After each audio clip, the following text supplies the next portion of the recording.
अस्सलाम वालेकुम, कैसे हैं? उम्मीद है आप सब खैरियत से होंगे। आज हम लेसन नंबर 20 का लैंग्वेज पॉइंट नंबर 2 सीखेंगे, जो कि है ई शमा शमा चो शमा शमा।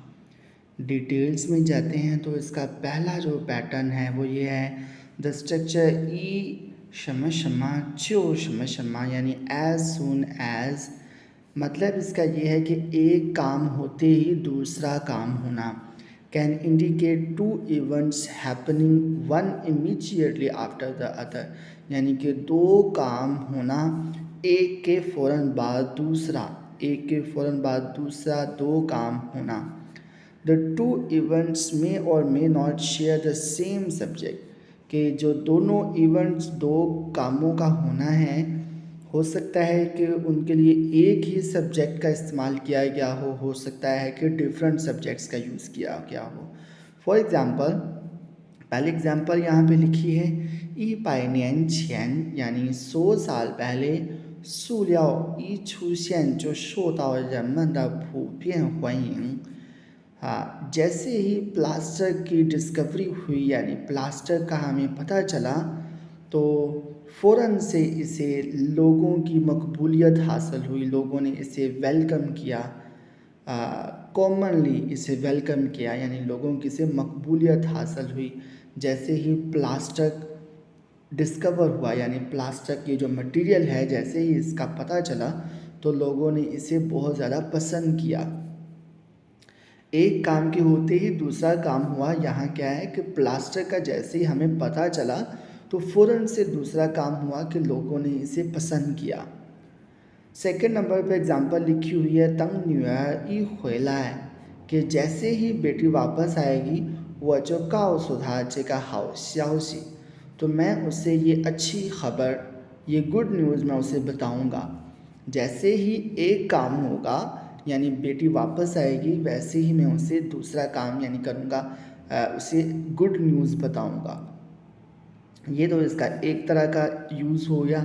और इसी ई शमा शमा चोर शमा शमा का दूसरा यूज़ क्या है, कैन ऑल्सो मीन इफ़, आगे कोई कंडीशन होगी, दैन फिर आगे कोई काम, यानी कि अगर ये काम होता है तो ये काम होगा, वगैरह वगैरह। in which E is followed by a situation that indicates a condition, जिसके अंदर E के बाद कोई सिचुएशन, कोई सूरत हाल होती है जो कि वो शर्त बयान कर रही होती है, कंडीशन बयान कर रही होती है। एंड जो is followed by a situation that would occur under the condition, और जो के बाद वो सिचुएशन बताई होती है कि जो इस कंडीशन के बाद इस कंडीशन के अंडर होनी होती है। द टू सिचुएशंस मे और may not share the same subject. वही ऊपर भी यही बताया गया था कि ये दोनों सिचुएशन के लिए हो सकता है कि एक ही सब्जेक्ट का इस्तेमाल किया गया हो, और ये भी हो सकता है कि डिफरेंट सब्जेक्ट्स का यूज़ किया गया हो। फॉर एग्ज़ाम्पल, यहाँ पे एक्सप्लेनेशन कुछ ऐसी थी, मैं अक्सर कहता हूँ कि बाज़ औक़ात जब हम वजाहत करते हैं या इन वर्डिंग पे गौर करते हैं तो कुछ स्टूडेंट्स को ज़्यादा कन्फ्यूजन होने लग जाती है। तो आप घबराइए बिल्कुल नहीं, आप एग्ज़ाम्पल्स पे फोकस दें और कोशिश करें कि ख़ुद से भी कुछ सेंटेंसेस बनाएं, तो इस तरह से आपकी लर्निंग ज़्यादा मौसर हो सकती है। थर्ड एग्ज़ाम्पल यहाँ पे लिखी हुई है, अर्ज़ शाओशी हो, कि जब बेटा छोटा था, ई शो हुआ जो होंग लियन होंग, कि बेटा जब छोटा था वो जैसे ही बोलता था उसका चेहरा सुर्ख हो जाता था।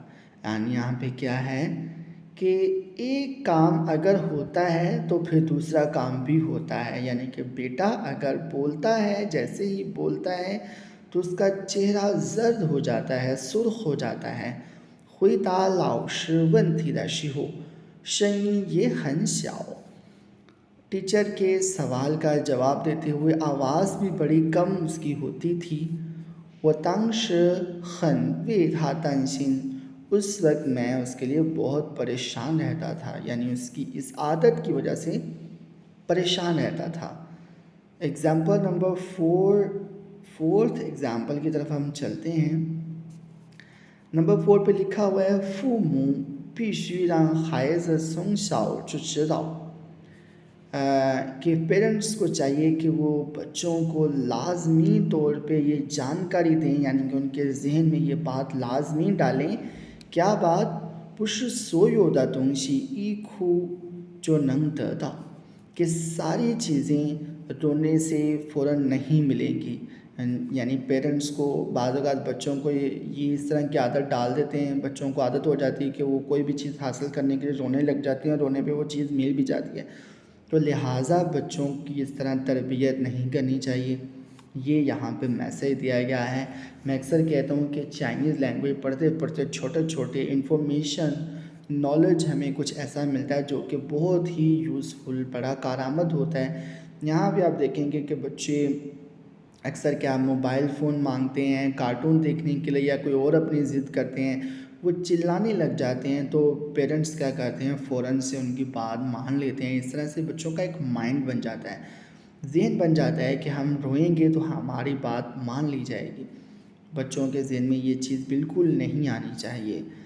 नंबर 5 पे क्या है, मामा ई चिन फांगजियाँ, कि मामा जैसे ही कमरे में दाखिल हुई, था जो पास शोजी च्वांगला छिलाए, तो वो फ़ौरन मोबाइल फ़ोन पैक कर लेता है, कवर कर लेता है, यानी छुपा लेता है।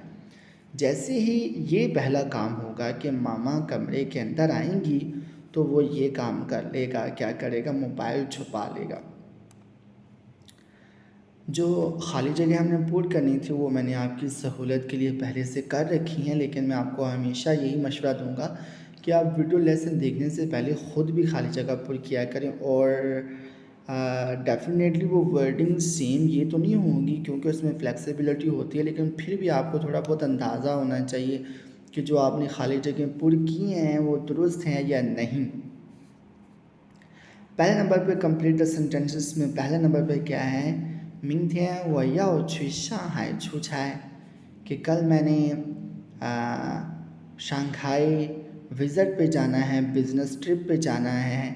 一回到家 घर पहुँचते ही 就要收拾行李了, तो मैंने अपना लगेज पैक करना है, अपना सामान वगैरह पैक करना है, क्योंकि उसने कल बिज़नेस ट्रिप पे जाना है, इसलिए घर पहुँचते ही उसने क्या करना है, अपनी पैकिंग करनी है।